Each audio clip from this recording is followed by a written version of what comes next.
The first time Marissa Hales saw the little girl, she was standing alone beside a broken swing, clutching a stuffed rabbit with one ear missing. The late morning sun painted long shadows across the playground, but the child's eyes looked darker than the shade beneath the trees. Something about that quiet sadness stopped Marissa mid-step. She had come to the park for peace, not to feel anything. Certainly not this sudden ache in her chest. Yet in that moment, without a single word being spoken, the little girl's silent loneliness seemed to reach out and grab her heart. If you believe in kindness, second chances, and the quiet miracles that change lives, take a moment to like, comment, share, and subscribe to the channel, Whisper Tales 3.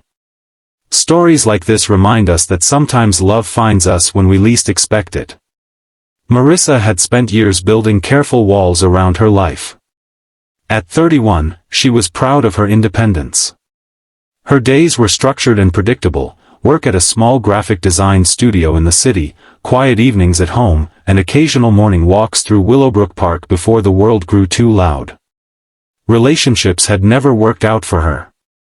They always seemed to end with disappointment, leaving her convinced that loving someone only meant preparing for heartbreak later. So she chose solitude. It was easier that way. That particular morning had begun like any other.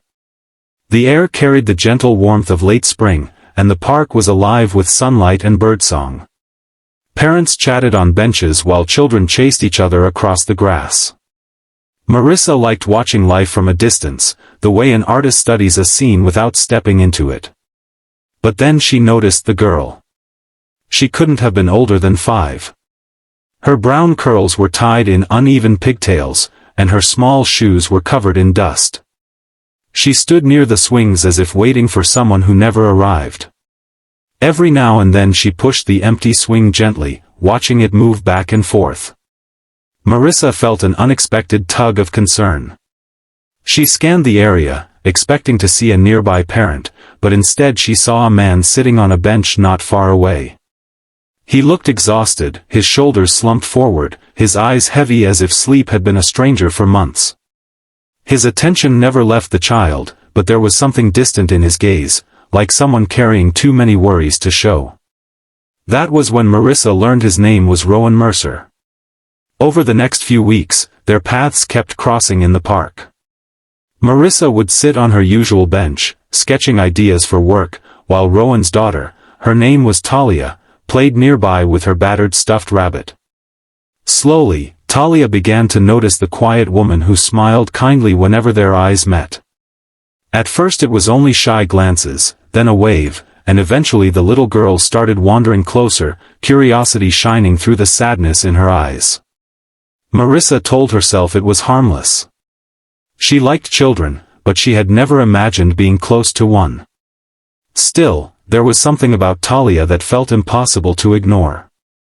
The child had a fragile brightness, like a candle flickering in a storm, determined not to go out.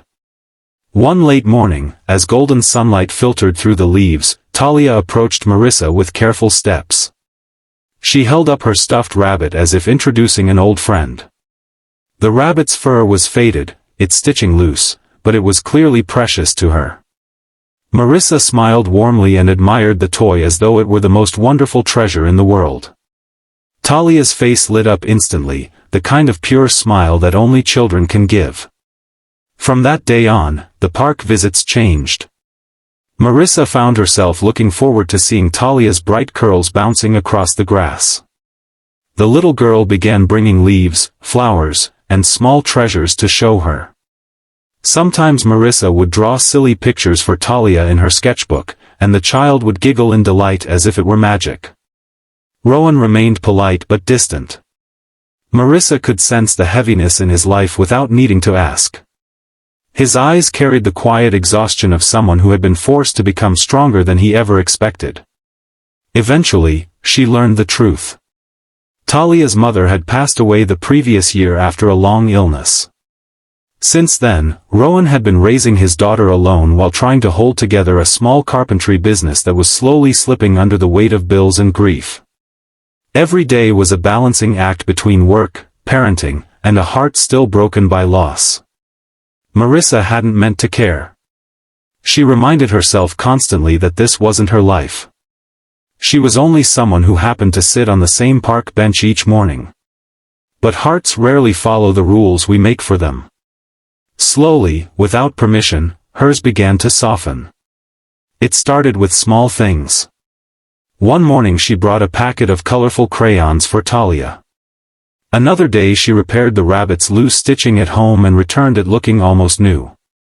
The joy on the little girl's face felt like sunlight warming places in Marissa's heart she had long kept cold. Rowan began to change too.